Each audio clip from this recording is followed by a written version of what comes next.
Это самая ужасная новогодняя ночь в моей жизни.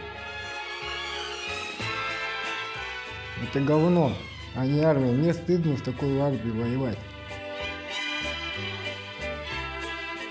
В новогоднюю ночь мы оказались у разведки Азова.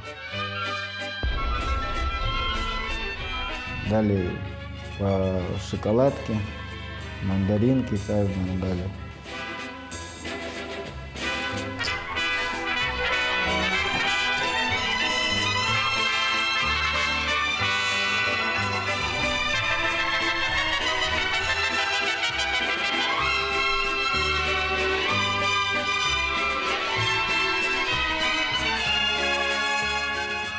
Я попал в плен 31 декабря 2024 года, будучи наводчиком БМП-2.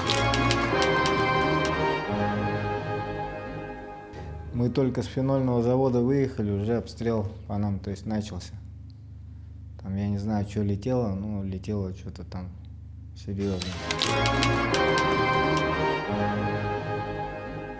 10 человек нас, ну, стрелков ехало, водитель. Начали гулить, короче, это самое. Он задом в каньон съезжает, а каньон такой, ну, не выехать сам. И задними дверьми упирается в тот берег. А у нас был один мелкий такой, впереди сел, мы его так пропихнули. Посмотри, что там водила-то. Он говорит, а водила-то нет, водила съебал. Вот. То есть нас реально бросили. Какой патриотизм? За кого я должен там умирать вот так в этом железе замурованное?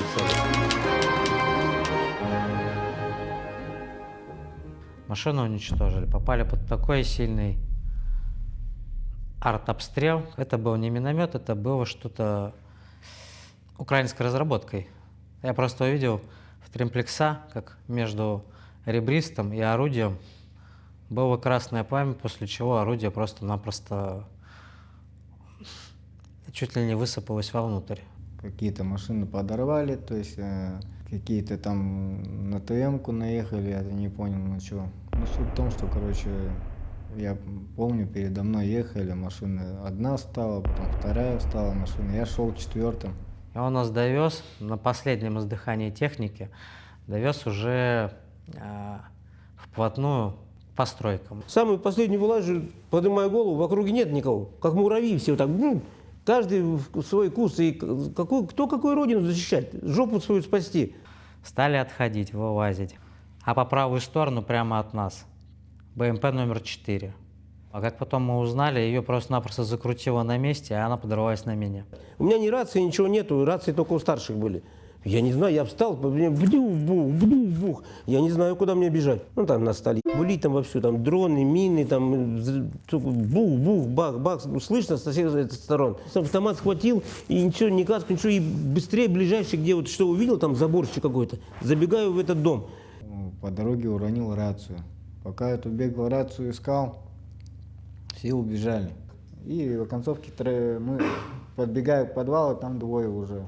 Вот Есенин был и Валентинович. Да, вот мы втроем в подвал залезли и сидели там. Часа два еще минометы работали, дай боже как. И разведчика Камикадзе, и Баба Яга, которая конкретно нас там крыла. На радийку никто вообще не отвечал. По нам всю ночь стреляли там, с нас чего только не лупили. Потом грады посыпались. Я вижу, что и с нашей стороны, то есть полетело это именно туда, где мы выгрузились. То есть, ну, меня это вообще убило. Я думаю, да ну нафиг, как так-то, блин. То есть, ну, зачем, для чего? Ну, думаю, специально от нас избавиться захотели таким образом. Специально вот, ну, отправляют солдат вот так вот, ну, в темную, то есть, ну, говорят вот так, что там вот все, это вот это все наше, а на самом деле там никого нету наших-то вообще. То есть, получается, ну, нас бросили, предали тупо. Просто, ну, обманули, нам сказали, здесь союзники стоят.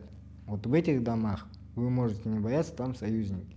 Прошло меньше суток, чуть-чуть, там в обед, где-то на следующий день, 31 декабря, слышу, там дверцы такие еще были у подвала, слышу, как раскрывают, так сказать, вот, и разговаривают на русском языке, не на украинском, а на русском.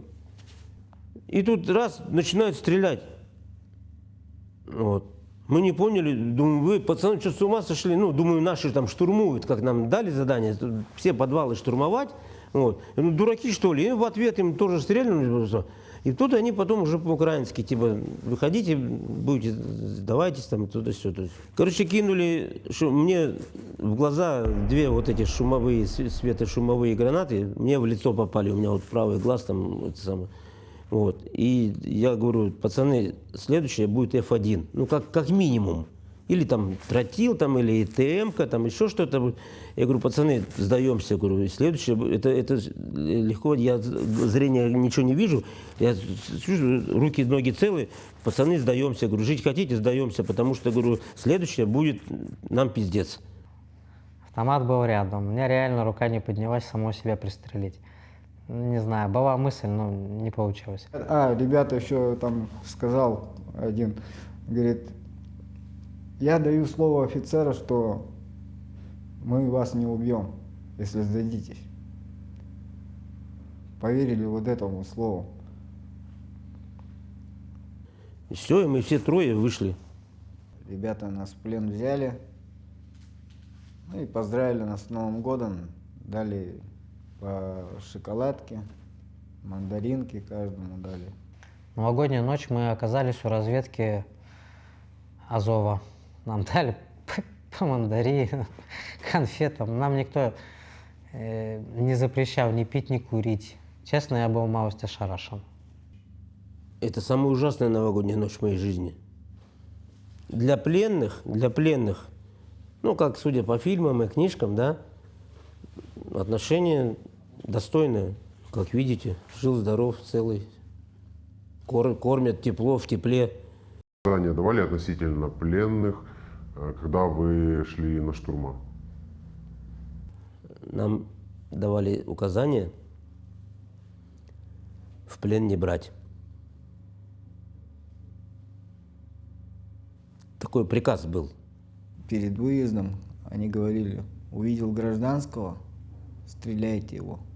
Вот так вот прямо говорили. Вот там бабушка там вышла по гражданке, там кинула ТМ-ку под гуслю.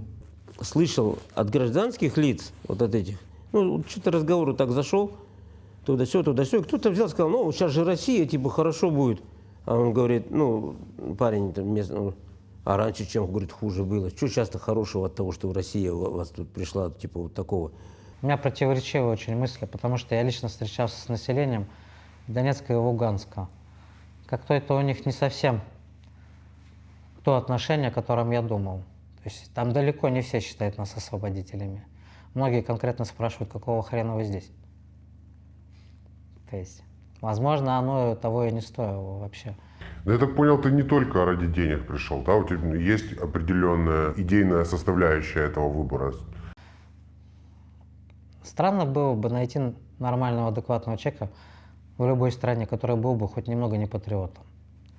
Будь то хоть там, я не знаю, Зимбабве какая-то. Ты когда шел, верил в цели СВО? С этой гребаной политикой я уже задолбался. Честно, мое мнение, Украина, она пусть живет как хочет. Хочет она в Европу, пусть идет в Европу. Не надо было это лезть. Речь о патриотизме. Ну, какой тут патриотизм? Ну, это...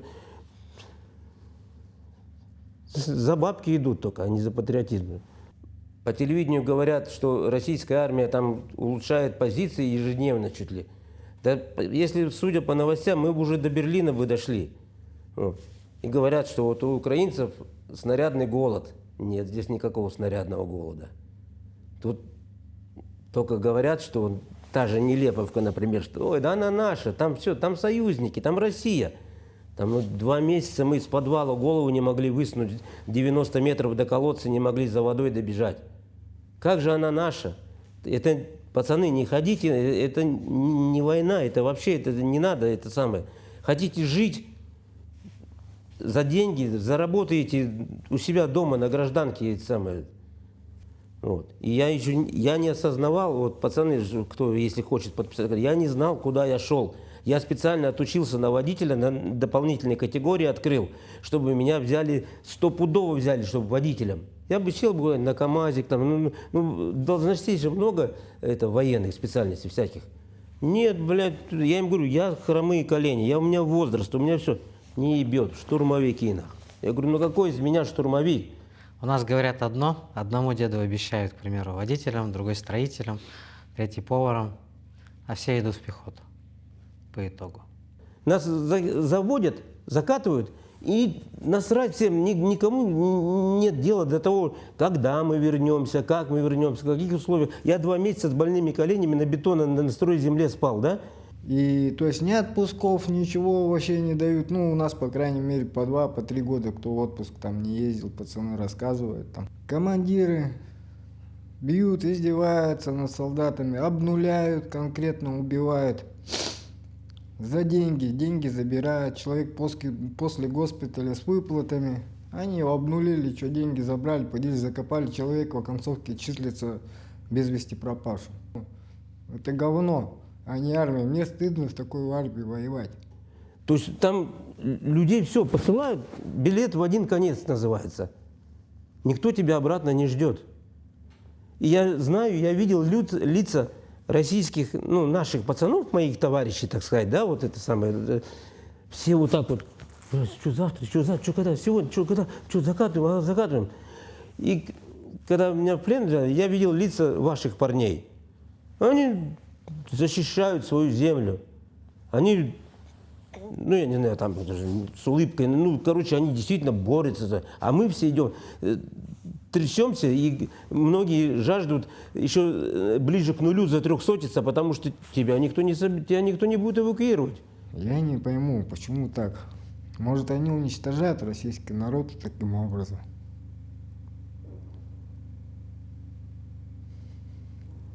Не знаю, что они хотят от этой войны. Почему народ простой гибнет, мужики гибнут. Не знаю, почему вот так происходит.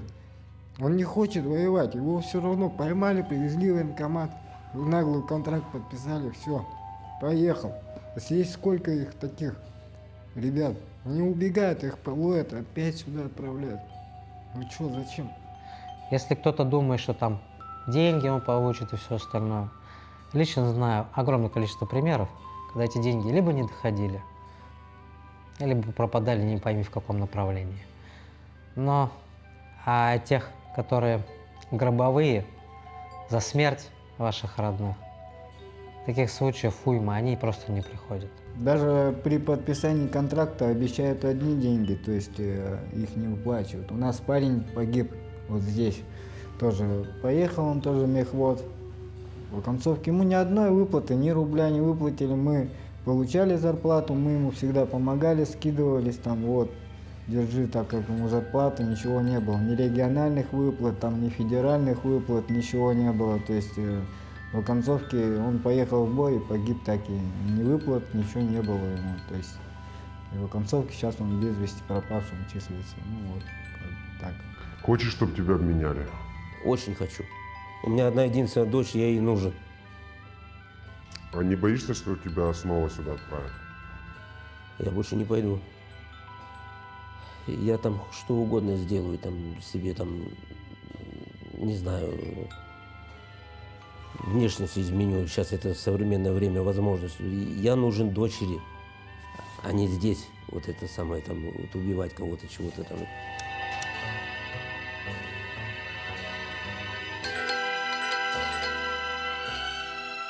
Хочешь, чтобы тебя обменяли? Нет.